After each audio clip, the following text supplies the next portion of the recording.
guys, thank you for joining me today for prompt 1 of No Sew Journal November.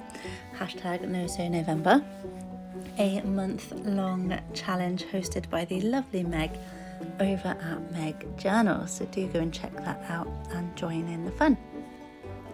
If you're new to my channel, welcome. I thank you for coming to check me out. And if you are a returning subscriber, thank you so much for staying with me. And as I mentioned in my intro video, I will be using an accordion art journal made of various items of junk mail and other bits and pieces that I have lying around, and I'll be building it as I go. I will be using the prompt list as the front cover, and I won't necessarily be only doing one page at a time. I'll basically be doing however it feels in the moment.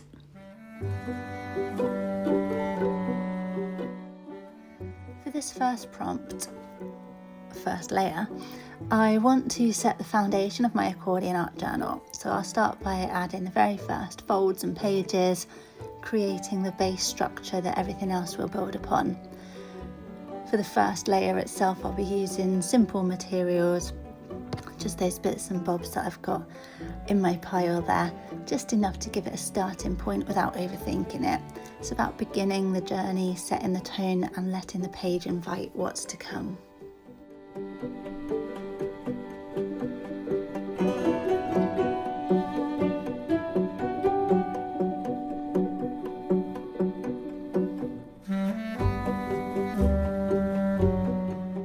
It turns out it's been a little bit of time since I made that last accordion journal that I've been using for catalysts and curiosities, so you're watching me struggle here a bit with actually building these first few pages, and I get there eventually, but yeah, I was gonna use that frog as like the inside of the first page, but it ended up being the fourth page, but that's fine.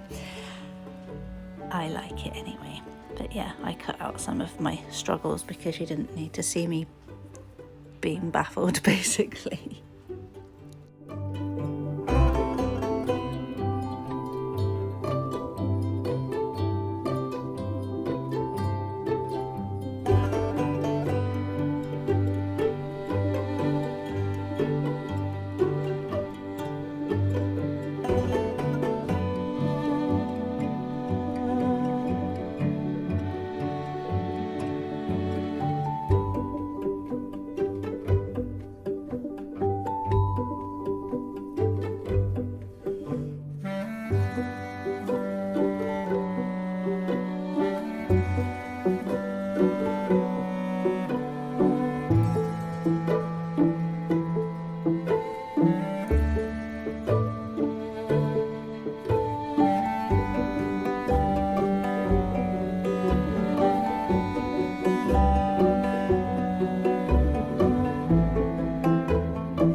So let's get into the actual decorating then, shall we? So like I mentioned before, I'm using the actual prompt list as the first page and just sticking that on here.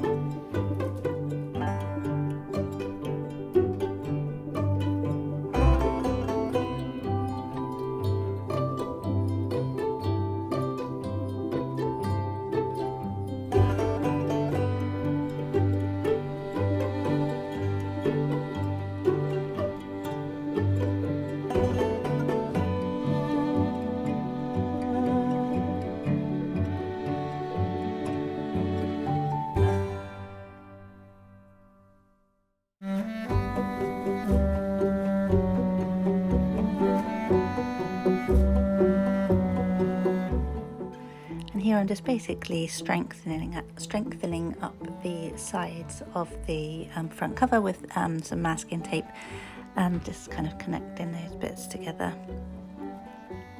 to give it a bit of extra strength.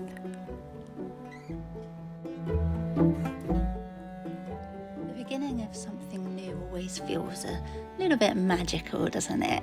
It's that quiet moment before anything has really taken shape, when all you have is an idea or a handful of scraps and the curiosity to see where it might lead.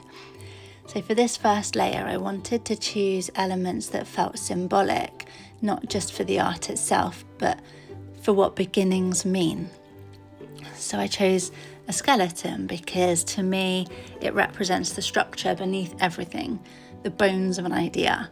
It's the thing that holds us together even when everything else changes. And that feels perfect for a first layer, the framework, the unseen part that gives shape to what comes after.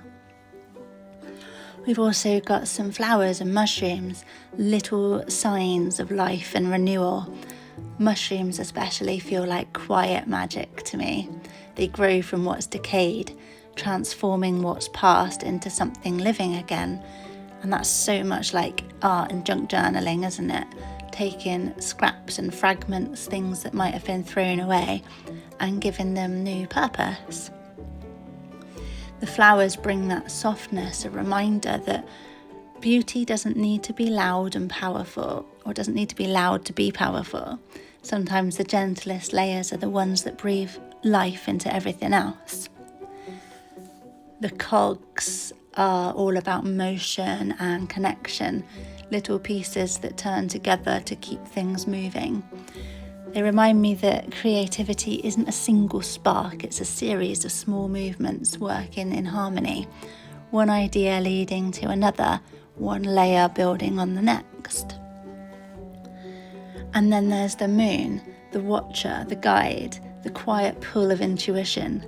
The moon reminds me to trust the process, even when I can't see exactly where it's going. To create in phases, to wax, to wane, to rest, and to rise again.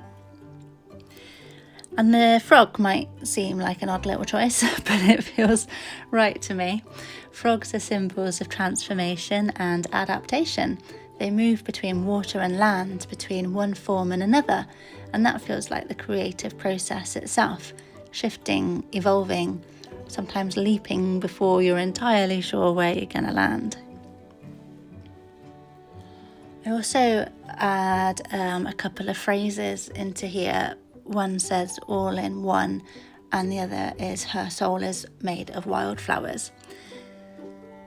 All in one reminds me that every beginning already holds the potential for everything that follows. This single first layer will carry the imprint of all the others, and they're all connected. And her soul is made of wildflowers. That one feels personal. It speaks to freedom, resilience, and natural beauty, the kind that grows in unexpected places. It's a reminder that we don't have to be perfect, we just have to keep growing.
feathers made from texture paste, and they bring a bit of lightness and movement to the page.